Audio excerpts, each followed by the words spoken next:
National Dairy Council? No, Bill, these are the splinter group. I thought I smelled something. Yes, the farm of secrets and lies. Ladies and gentlemen, Mrs. Loretta Doyle. I was warned as a child.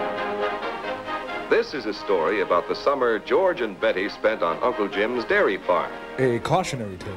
George and Betty are both excited because this is a very special trip. They're dropping off the kids and never coming back. But they're not a bit more excited than Andy and Jane, who live on the farm. Poor saps. Jane, I think they're here. I see their car. Are you sure? Don't ever question me. I'm sure. Oh, run, tell Mom.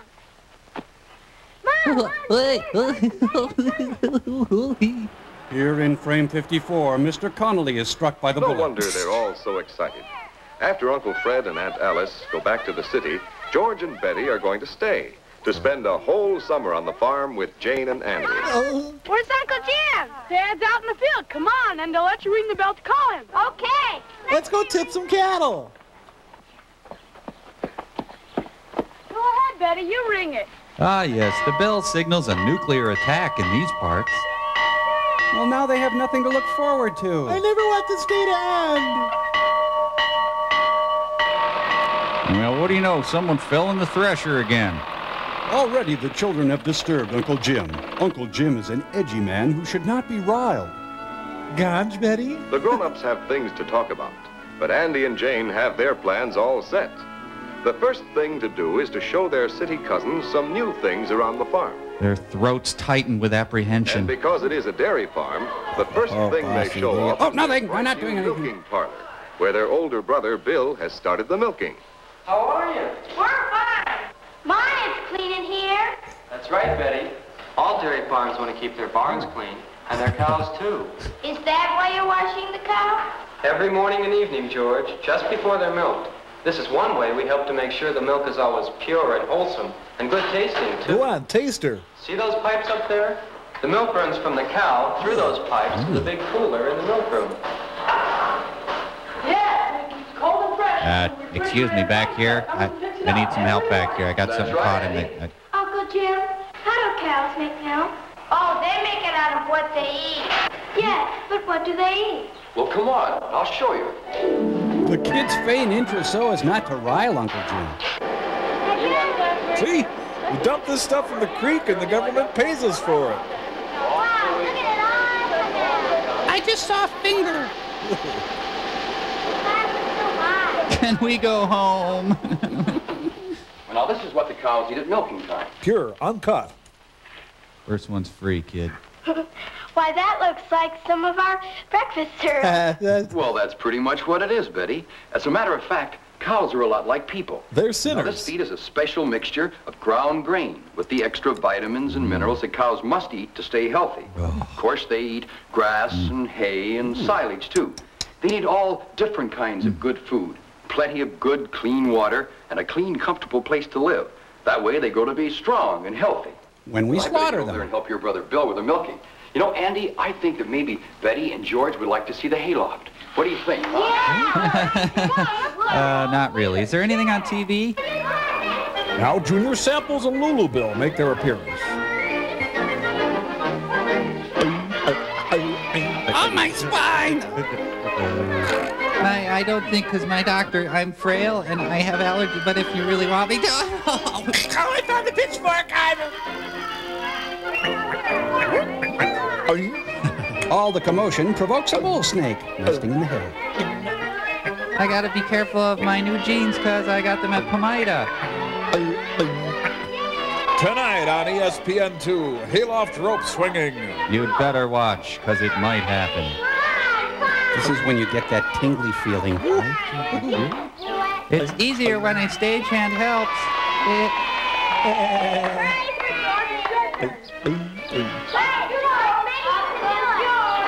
The summer of my German humiliation. I can't do it. Come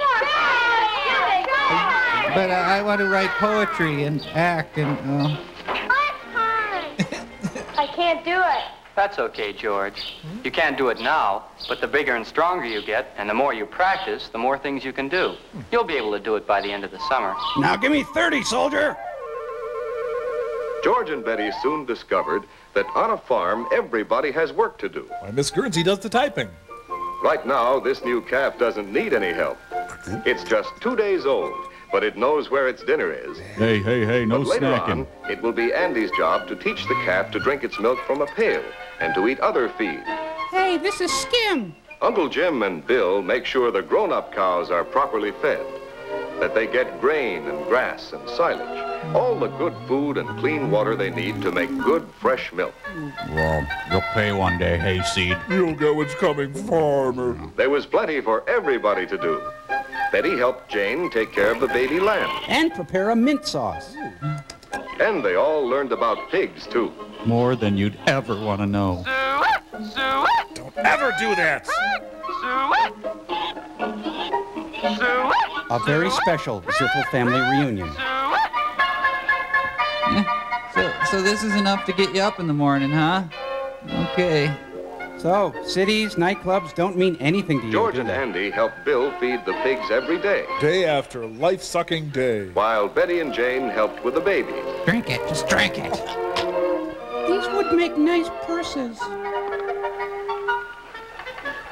Ah, the lunch counter at Tom and Pigs Rosie's don't have Diner. good table manners, but they enjoy their dinner, a mixture of milk and ground grain. Later, they will eat corn and other kinds of feed. Oh, yeah, and then later he'll bring around the dessert tray. Baby chicks, too, are Hey, started they're out women. on a special Oh. mixture of ground-up grain, milk, and other feed. This is Betty's and Jane's favorite chore. The baby chicks are so soft and cuddly. And squishable. On the farm, a big dog has plenty of room to run and play. But he is more than a pet. He also protects the family. From rival farm gangs. But all the puppies have to do is eat Oh, and play puppy. and sleep Oh, and little grow puppy. up strong Oh, and Humphrey. healthy. And one foggy Christmas Eve, Santa came to say... Jane's kitten loves to drink his milk. But he wishes he had a straw. And Jane and Betty enjoy playing with the kittens. They enjoy neutering them also. When the dinner bell rings, no one has to call the girls twice. Yeah. They run to the house and wash up quickly so they won't be late. They have obsessive-compulsive behavior. Living on a farm makes you hungry, and Aunt Helen is certainly a good cook. Given her limitations. Jerry Lee Lewis joins the family for dinner. That's nice. Ah, yes. Now's the time for Uncle Jim's fundamentalist dogma. But I don't like food. Look at all the wonderful things to eat. At restaurants. It takes all kinds of good food to build up muscles and let us grow bigger and stronger. Mostly just butter. Susie drains the last of her dirty banana. That's why I'm burning my brow. Repressed emotions help the evening pass without incident.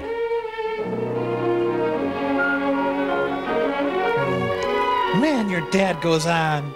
The children are ready for bed after a busy day on the farm. Day one is over at long last. She's dreaming of Midtown Manhattan.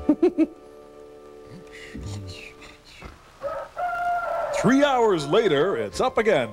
Back home, a Hershey's truck is overturned and everyone is getting all the free chocolate they want. Uncle Jim's out of control. We frag him today. This is the way the summer went. Play, work, and rest.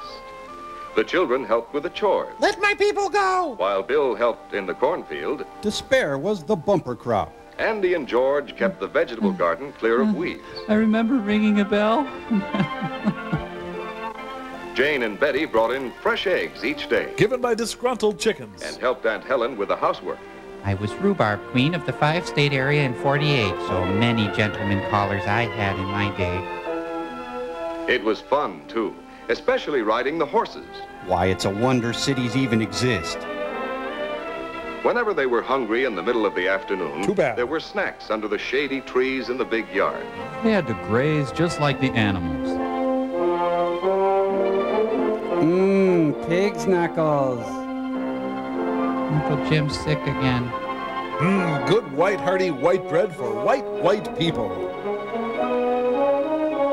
Sis takes to the comfort of cream items. And twice a week, letters from home in the big mailbox beside the highway. Thank you for your request to come pick you up. We are sorry to inform you that we cannot. As the summer passed, everything seemed to grow. The corn was knee-high on George when he came. Now it's taller than he is. George is clearly shrinking. Andy's calf is bigger and eating like a grown cow. With a knife and fork like a real gentleman. The lambs are almost grown.